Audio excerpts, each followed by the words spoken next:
There was a study that was done not long ago where they took some people, 100 actors, they walked up to 100 people. And if you haven't seen that video, go watch Tony Robbins' video. And as you're watching it, think about how detailed, how vivid a picture he is painting about a study that doesn't exist.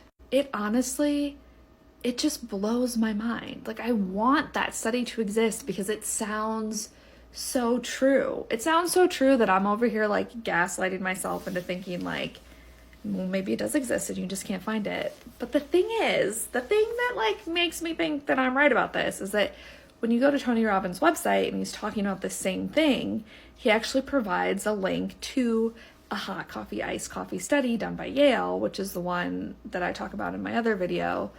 And guess what? It does not sound at all like the imaginary one that he described. So we have like an actual study that's done about like hot coffee and iced coffee. And there have actually been like follow-up replication studies. And then we have like this imaginary study that's going viral. What? It's wrong. It's messed up. It's just like,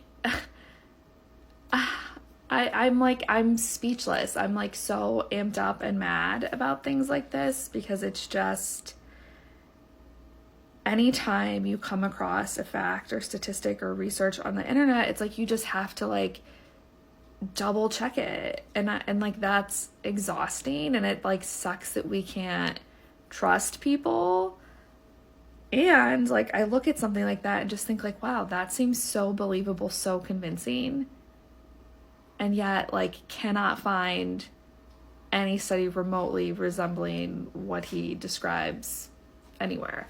That's like not true. You can find studies that have like certain overlapping features, but this whole like, and they reach into their pocket to take out the phone and hand the coffee, and then 30 minutes later the $20, there's like all these details that's just like, no, I have not seen a hot coffee, iced coffee study that looks remotely like that. Like wild. Imaginary study, imaginary stats.